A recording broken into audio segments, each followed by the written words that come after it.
자, 인사이드 부산 이어갑니다. 올여름 본격적인 휴가철이 시작되면서 수많은 인파들이 해수욕장에 몰렸습니다. 피서객들은 파도에 몸을 식히고 백사장에서 여유를 즐기는데요. 그런데 이 바다가 밖에서 보면 깨끗하고 평온해 보이는 바다이지만 이 속을 들여다보면 육지에서 밀려온 온갖 쓰레기로 몸살을 앓고 있다고 합니다.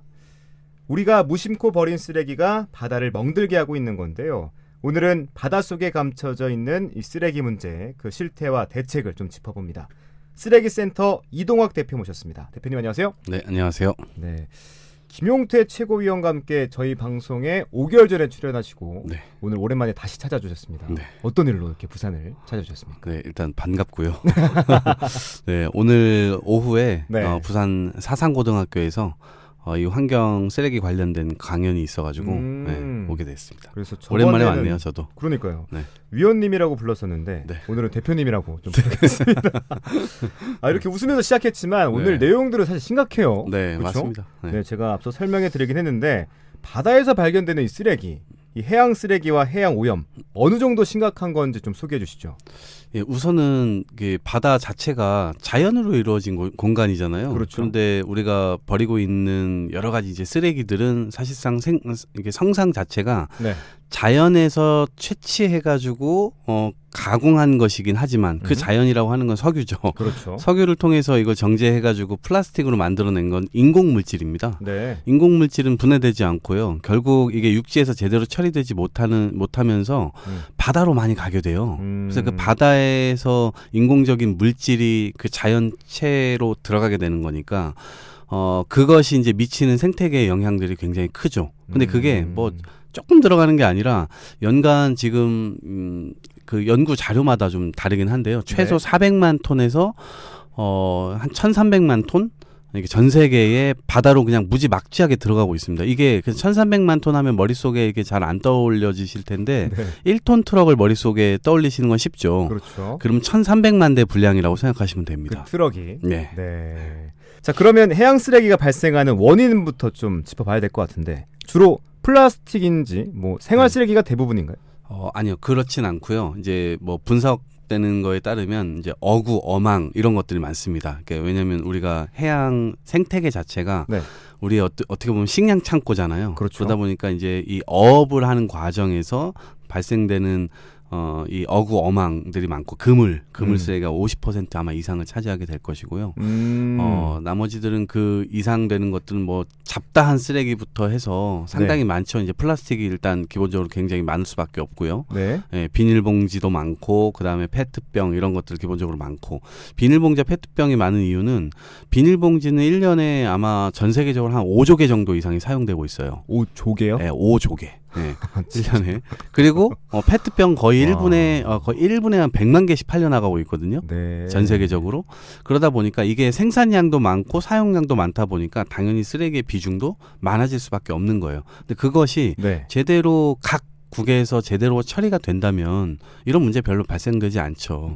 근데 이 발생하는 속도를 처리하는 속도가 쫓아가질 못하고 있다 보니까 결국은 처리 비용이 굉장히 많이 들게 되고 그것을 회피하고자 하는 중간에서의 업계에서의 어떤 여러 가지 비리 부정부패 문제도 있습니다. 그래서 이걸 쓰레기를 빼돌려가지고 일부러 버리기도 하고요. 그다음에 대부분의 선진국 같은 경우에는 자국에서 처리하는 게 아니라 그동안 원래는 2018년 이전까지는 중국에서 다 처리를 했거든요. 네. 근데 중국이 이 그냥 재활용이 가능한 쓰레기를 그동안 수입해 왔는데 그 컨테이너에서 재활용이 가능한 쓰레기만 담아서 보낸 것이 아니라 재활용이 불가능한 생쓰레기들, 이를테면 의료 폐기물 같은 것들도 막 보냈단 말이에요. 그러니까 중국 입장에서는 이거를 처치곤란한 상태가 되니까 수입을 아예 금지시켜버리겠다 해가지고 전 세계적으로 쓰레기 대란이 2018년도부터 나기 시작해서 지금도 현재 나 있는 상태입니다. 그러다 보니까 선진국들에서 중국으로 쓰레기를 보내지 못하니까 환경법 규제가 약하거나 약간 뇌물 먹일 수 있는 나라들 있잖아요. 네. 아직 개발도상국 같은 곳으로 동남아시아나 중남미나 아프리카 이런 데로 쓰레기를 많이 보냅니다. 그럼 그런 나라에서 쓰레기를 제대로 처리할 수가 없잖아요. 그렇겠죠. 결국 바다로 다 나오게 되는 겁니다. 특히나 그런 나라들은 중위도 국가가 많아요. 태풍 많이 불고 홍수 많이 나는 나라들. 네. 그런 나라들은 쓰레기를 제대로 그 관리를 안 될 거 아닙니까? 그러면 태풍 한번 불면요 모든 쓰레기들을 다 바다로 가져가 버립니다. 네. 도시에 있는 쓰레기들은. 네. 야. 그래서 오늘날 쓰레기가 상당히 많이 굉장히 나올 수밖에 많군요. 없는 거죠. 네. 네. 뭐 이런 내용들은 뭐 대부분 한 번쯤 들어봤을 것 같은데 제가 충격적인 부분은 아까 50%가 어구랑 어망이라는 점이에요. 네. 근데 이거는 바닷속에 잠겨 있는 거잖아요. 네, 둥둥 떠 있기도 하고요. 그렇죠. 그게 가라앉으면 그대로 이걸 뭐라고 하냐면 이제 고스트 피싱이라고 해요. 네. 유령어업이라고 합니다. 네. 사람이 그물을 바닷물 속에 이게 어제 유실되는 순간 네. 그 그물은 바닷물 떠 있거나 아니면 가라앉는 것들 있잖아요. 그렇죠. 그럼 가라앉게 되면 거기에 자기 집인 줄 알고 물고기들 들어갑니다. 아, 그래요? 네, 그럼 못 나와요.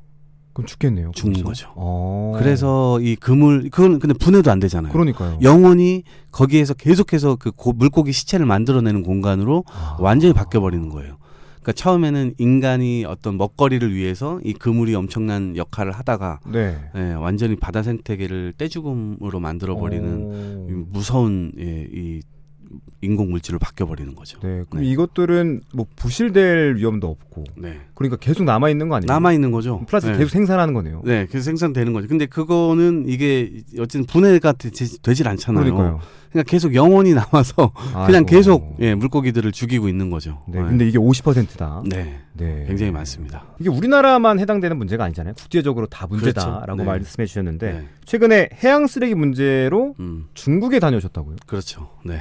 어떤 일로 중국에는? 왜냐하면 중국에서 도대체 왜 이렇게 쓰레기가 많이 나오는가 이걸 보면은 일단은 먼저 뭐 우리 청취자분들도 아시면 좋을 게 우리나라도 해양 쓰레기가 나옵니다. 그렇겠죠. 그래서 왜냐하면 작년에 아마 뉴스 보도된 거 기억하실 거예요. 여름에 노량진부터 시작해서 서울이 물에 잠겼잖아요. 네.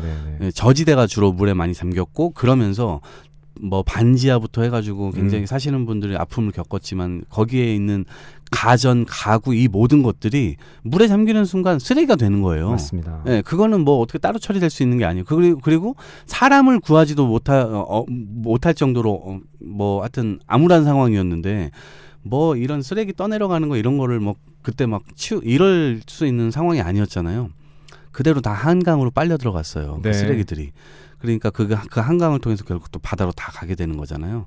그러니까 우리나라도 해양 쓰레기가 상당히 이제 많이 발생을 해요. 근데 문제는 서해안에 이제 중국 쓰레기, 우리도 한강을 통해서 굉장히 많이 쓰레기 나가고 낙동강 통해서 쓰레기 많이 나가는데 중국은 우리가 알고 있는 대로 굉장히 큰 강들이 있어요. 네. 양쯔강, 그렇죠. 그다음에 황허. 황허. 예전부터 치수를 잘해야지 이 통치를 잘하는 거다라고 해가지고 중국은 황허강은 정말 인간이 통제하기가 좀 제가 직접 강 하류에 가봤거든요. 네. 물살이 어찌나 빠른지 오. 와, 그거 진짜 너무 빨라요. 네. 그러니까 완전히 이 빨라서 사람이 아마 곧 빠지게 되는 순간 0.5초 만에 사라지게 될 겁니다. 물살이 너무 빨라서 확 밑으로 그냥 빨려 들어갈 건데 그럴 정도로 물살이 너무 빨라가지고 근데 이런 강들을 주변으로 해서 네. 도시가 많이 형성되어 있고 그 도시로 사람들이 몰려 살고 있잖아요. 그렇죠. 그러다 보니까 그 도시 옆에 강 옆에 살고 있는 그 도시들에서 제대로 쓰레기가 관리되지 못할 경우에는 그 강을 통해서 쓰레기들이 나오게 되는 거죠. 그래서 중국엔 그런 강들이 상당히 많아요. 6개가 돼요. 네. 네, 그래서 직접적으로 우리나라에 영향을 미치는 것만 해도요. 한 3개의 강 정도 되거든요. 강이 3개예요. 네. 그 3개 이거 황허, 양쯔, 그다음에 저 위에 이제 하이허 강이라고 있습니다. 그래서 거기에서 흘러나오는 이 쓰레기들이 굉장히 많게 되는 거죠. 그래서 그거를 한번 좀 실태를 좀 보고 싶었고, 그다음에 네. 그럼 중국 내부에서는 쓰레기들을 도대체 어떻게 처리를 하려고 하고 있지? 이것들을 봤는데 제가 이번에 가서 네.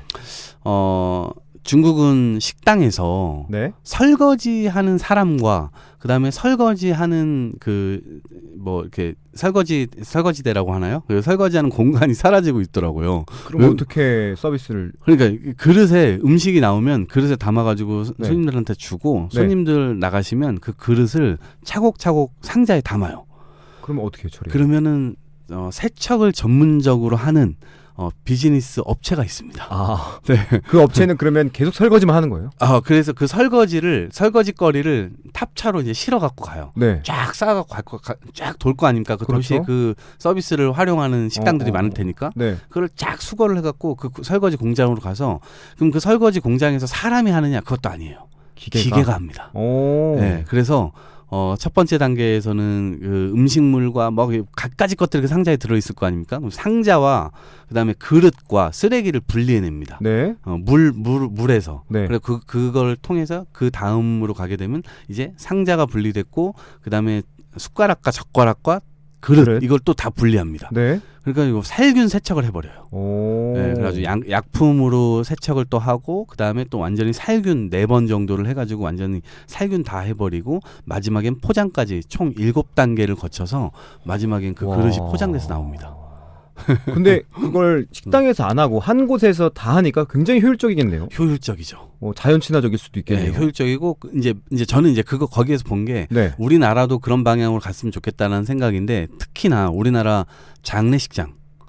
장례식장에 엄청난 일회용 아마 지금도 장례식장 맞아요. 가보시는 엄청 분들은 일회용품 한 사람이 가가지고 접대를 맞아요, 하는 맞아요. 장례식 문화잖아요. 네.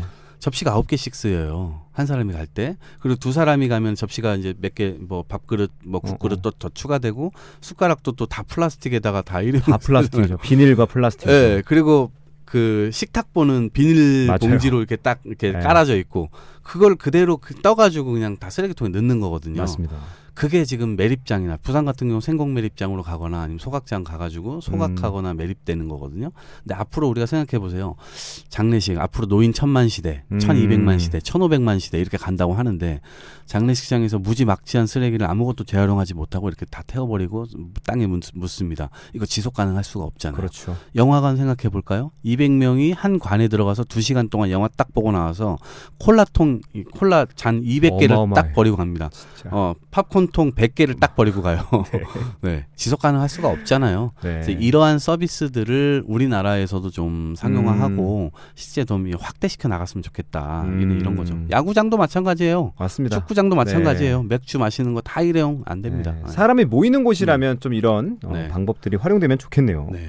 자, 그런데 해양 쓰레기는 뭐 해양 동물뿐만 아니라 결국 우리한테 돌아오잖아요. 그렇죠. 네. 언젠가 우리한테 들어오는 건데 네.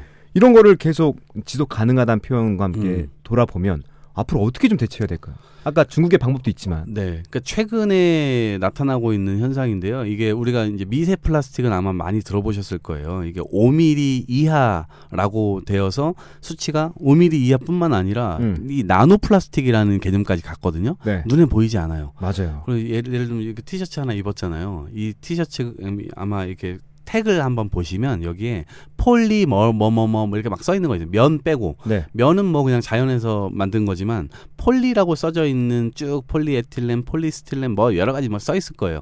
근데 그게 다 플라스틱입니다. 그렇기 때문에 이게 세탁하는 과정에서 이거 보시면 보풀하게 하나씩 좀 나오잖아요. 네네. 네, 근데 그 눈에 잘 안 보여요. 그게 세탁하는 과정에서 굉장히 많이 나오고 티셔츠 한 벌에 거의 12억 개의 미세 플라스틱이 나온다고 하는데 그래요.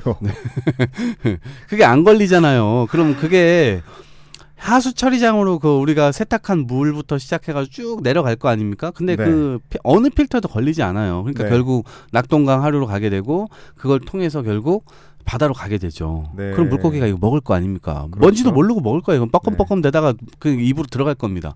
그러면 작은 물고기, 큰 물고기가 먹고 더 큰 물고기가 먹고 결국 우리 식탁에 올라오게 되고 이렇게 되니까 최근에 이제 전 세계 이제 의학계, 보건의학계에서 이제 그 나노 플라스틱이 보통은 인간의 입으로 들어가서 소화기관을 통해서 결국 나중에 화장실로 나오게 되어 있다. 이렇게 보통 알고 있었는데 최근에는 소화기관으로 들어갔지만 그것이 결국 세포와 세포 사이까지도 뚫고 들어갈 수 있는 초미세한 이 크기이기 때문에 네. 결국 인간의 뇌로도 가고 자궁으로도 가고 온통 이 세포와 세포막 사이 혈관으로도 들어가고 이렇게 되는 것을 이제 발견하게 된 거예요. 그러니까 배출도 배출되긴 하지만 세포 안에도 머무를 수 있군요. 그렇죠. 이게 자연에도 제가 아까 말씀드렸듯이 바다도 자연으로 이루어져 있는데 인공적인 플라스틱 하나가 들어감으로 인해서 네. 그것이 그 생태계에 미치는 영향이 와. 결국은 크게 되는 것인데 인간도 완전 초자연적으로 되어 있는 게 인간의 몸이잖아요.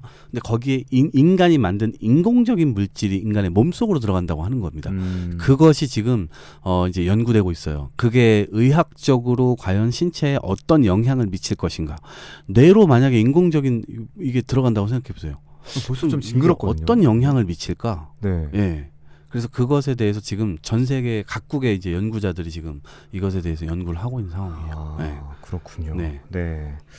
자, 이번에는 예방과 관련된 질문을 해보고 싶은데 꾸준한 수거 관리가 중요할 것 같아요. 네. 어떤 수거 관리 대책이 필요할까요? 일단은 우리가 제대로 버리는 게 중요하죠. 근데 제대로 버린다? 네, 제대로 버리는 거 그 이전에 기업에서 제대로 만드는 게 필요해요. 과거에는요, 우리 기업들이 물건을 만들고 무조건 많이 판매하기만 하면 되는 거예요. 우리가 돈만 많이 벌기만 하면 되니까요. 근데 최근에는 뭐 ESG 경영이다 해가지고 환경이나 이 사회의 어떤 이 구조나 이런 것들을 고려하지 않으면 그 기업이 소비자로부터 외면받을 가능성이 있기 때문에 그렇죠. 기업에서도 이거 적극적으로 하는데 정책도 이제 그런 방향으로 가고 있어요.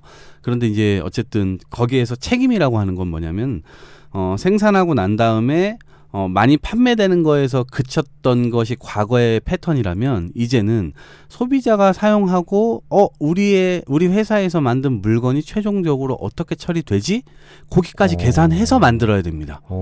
그래서 복합 재질 플라스틱, 뭐 단일 재질 플라스틱, 단일 재질로 만드는 것이 중요하고 우리가 만든 물건이 어떤 경로를 통해서 다시 재활용되도록 할 것인가 여기까지도 염두를 해둬야 되겠죠. 그래서 그러한 체계 속으로 가는 것이 중요하고 정책 제도도 그쪽으로 기업들을 유도하는 것들이 필요하고요. 소비자들도 이 기업이 환경 친화적인 기업인가 아닌가, 이것이 눈속임인가 아닌가 이런 것들을 좀 볼 필요가 있고요. 네, 그래서 그런 차원에서 뒷단에서의 문제, 그러니까 쓰레기가 발생되고 난 다음에서의 그 문제에 이 기업이 얼마나 친화적인가를 좀 볼 필요가 있고요. 네. 사실은 그 이전에 네. 처음부터 플라스틱 혹은 일회용 혹은 이 제품이 필요한 것인가 이거를 처음부터 줄이는 방안이 많이 필요한 거죠.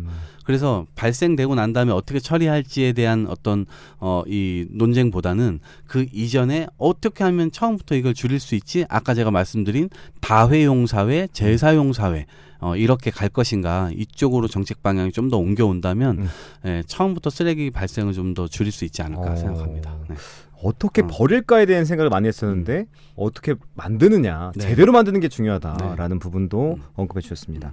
뭐 지금 저랑 함께 이제 쓰레기 센터 대표로 인터뷰하고 있지만 그 전에 민주당 최고위원이셨으니까 정치 얘기도 하나 여쭤보고 마무리하겠습니다. 최근에 김건희 여사가 강릉 경포해변을 방문해서 쓰레기도 줍고 해양 쓰레기의 위험에 대해 언급했는데 이 민주당은 정부가 일본이 원전 오염수 해양 투기를 옹호하고 있는 상황이라 황당하다라고 비판했어요. 이거 어떻게 좀 보셨습니까? 그러니까 이제 인간의 어떤 활동에 의해서 굉장히 많은 결국에는 활동에 의해서 뭔가 쓰레기가 나와요. 그러니까 지금 우리가 기후 위기라고 하는 것도 이산화탄소라고 하는 쓰레기, 그다음에 메탄가스라고 하는 쓰레기, 이 쓰레기들을 눈에 보이지 않는 쓰레기들이 지구의 온실 효과를 가속화시키고 있다. 그렇죠. 여기에 대한 문제 인식이 있는 것이고 원전에서 오염수가 나오는 것도 결국 우리가 에너지를 쓰기 위해서 원자력 이 단을 만들어 가지고 거기에서 에너지를 쓰지만 결국 그 결과물로서 폐기물이 나오는 거잖아요. 그럼 폐기물 플라스틱도 마찬가지예요. 우리가 물을 마시기 위해서 페트병을 개발하고 페트병을 사용하지만 결국 그 쓰레기가 나오는 거잖아요.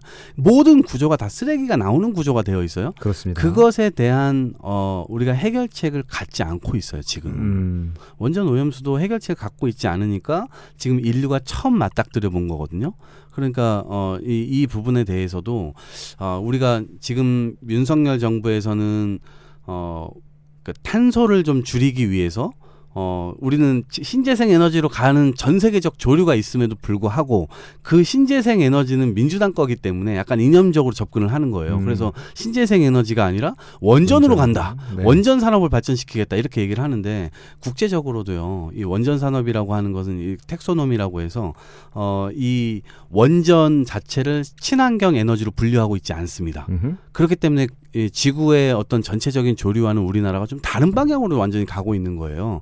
그래서 다른 나라는 신재생 에너지 중심으로 쭉 이제 확장시켜 나가고 있는데 왜냐하면 이 원전에서 나오는 결국 이 폐기물을 처리할 지금 방안이 현재 지구 전체에서 없기 때문입니다. 그렇습니다. 아주 위험할 수밖에 없고 그래서 이런 차원에서 본다면 이 원전 오염수 문제에 대해서도 단순히 정치적 접근이 아니라 실제 이 폐기물을 제대로 처리할 수도 없는 상황에서 일본이 저렇게 방침 결정을 내렸고 IAEA도 같은 업계를 옹호할 수밖에 없는 상황에서 결국 객관성을 잃은 건데 우리나라 정부가 일본의 어떤 저런 행위들을 완전히 이제 막을 수는 없겠지만 결과적으로 할 겁니다. 일본은. 네. 그렇게 되다 하더라도 우리나라가 취할 수 있는 태도와 자세는 결국 지구 전체에서 영향을 미치는 것이고 특히나 우리나라 바로 앞바다에서 이루어지는 일이기 때문에 이 부분에 대한 태도는 정확하게 항의할 건 항의하면서 우리나라가 뭔가 지렛대를 좀 갖고 있어야 되는 측면인데 그 지렛대마저도 지금 다 놓아버린 상황이어서 예, 그리고 지금 정치적 공방으로 이게 뭐 오염수 마시러 다니는 국회의원들이 계시고 막 하니까 국민들 왜 마시는지 입장에서는 모르겠어요. 예, 이 불안감을 좀 해소시켜주는 정부, 이게 아이고. 국민의 보건 안전에 대해서 책임 있는 자세를 취하는 정부 이런 것들을 원하실 텐데 그런 지점에서 지금 좀 잘못하고 있는 것이 아닌가 싶고요. 네, 뭐 그렇습니다. 네. 5개월 만에 이렇게 다시 만나 뵙는데 오늘 뭐 쓰레기 센터 대표로 만나서 이 바닷속에 있는 해양 쓰레기 네. 또 미세 플라스틱 그다음에 정치 이슈까지 간단하게 뭐 짚어봤습니다. 종종 만나서 네. 총선도 앞두고 있는데 네, 자주 찾아와 주시면 네, 또 만나서 인터뷰하면 좋겠습니다. 네, 좋습니다. 네. 오늘 인사이드 부산 쓰레기 센터 이동학 대표와 함께했습니다. 대표님 오늘 말씀 고맙습니다. 네, 고맙습니다.